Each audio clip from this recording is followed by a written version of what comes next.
এই তো বন্ধু শুকনো লঙ্কা পাঁচফোড়ন দিয়ে দিলাম। ভালো করে চলবড় করে ফুটে উঠলেই এবার আমি আলুগুলো দিয়ে দেবো। তোমাদের দাদাভাই বলো আমি বলো ঝিঙে আলু পোস্ত খেতে খুব ভালো, খুব। তোমরা এরকম কেটে বলো তো পোস্ত খেতে খুব ভালোবাসো? পোস্তর বড়া, আলু পোস্ত, পেঁয়াজ পোস্ত কমেন্টে জানিও। আমার তো খুব ভালো লাগে। আলু পোস্ত হয়ে গেলে আমার সেখানে একদমই মাছ মাংস ডিম কিচ্ছু লাগবে না। এই বড় চামচে 2 চামচ ব্যাস। অল্প একটু লবণ।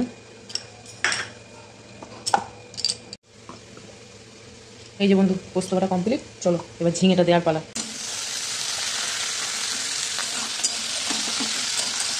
তোমাদের সাথে কথা বলতে বলতে একটু পোস্ত আগে কড়াইতে দিয়ে ফেলেছি, পরে মনে পড়লো ঝিঙেটা দেবো। এই দেখো দেখে এই পোস্তটা বন্ধু পরে দেবো। এখন নুন দেবো না, হলুদ দেবো না, কেন কি ঝিঙেটা দিয়ে নুন দিলেই অনেক জল ধরবে। তো এখন করবো বন্ধু, আগে ঝিঙে আলু পোস্তটা ভালোভাবে নাড়িয়ে নেবো। পোস্তটাও ভাজা ভাজা হয়ে যাবে, পোস্তর একটা কাঁচা গন্ধ থাকে সেটাও চলে যাবে। ঝিঙেটা একটু নরম হয়ে আসলে তখন আমি নুন হলুদটা দেবো। আলুটা কিন্তু অনেকটা নরম হয়ে গেছে, এটা কেটে গেছে দেখলে।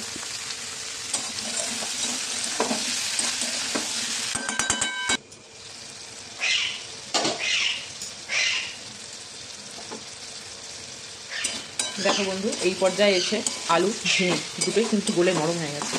ঝিঙে দিয়ে যথেষ্ট পরিমাণ জলও বেরিয়েছে। দেখো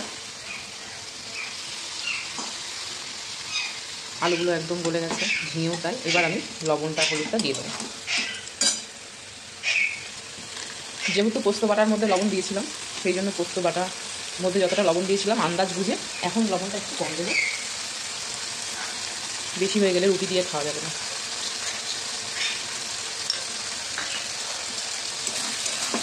আর রান্নাটা বন্ধু করছি কিন্তু পুরো সর্ষের তেলে। সর্ষের তেলে সবসময় পোস্ত বানাবে, চেষ্টা করবে, স্বাদ দ্বিগুণ হবে।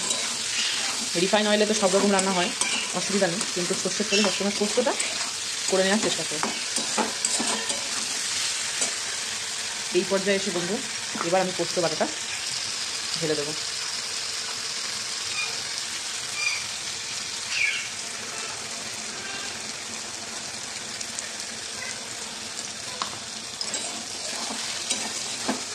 কখনো বন্ধু অবশ্যই নিরামিষ দিনে এই ঝিঙে পোস্ত রেসিপিটা ট্রাই করো, খেতে অপূর্ব অপূর্ব।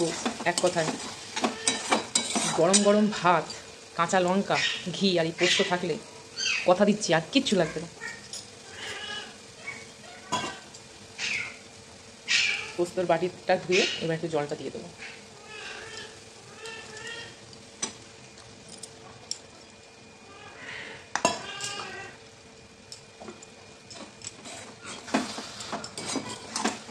ব্যাস, এতে কিন্তু বন্ধু ঠিক আর 3 থেকে 4 মিনিট ঢেকে রাখলেই ঝিঙে আলু পোস্ত তৈরি। আর এতে এবার ওপর থেকে একটু কাঁচা সর্ষের তেল দেবো।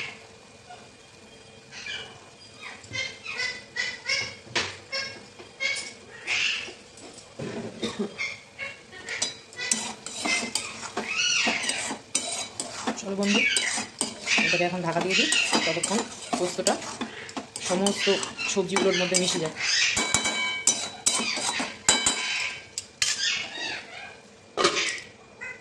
এই যে বন্ধু ঝিঙে আলু পোস্ত রেডি। একদম দেখো কড়াইয়ের গা থেকে তেল ছেড়ে দিয়েছে। এরকমই শুকনো শুকনো মাখা মাখাই হবে। এই হচ্ছে ফাইনাল লুক।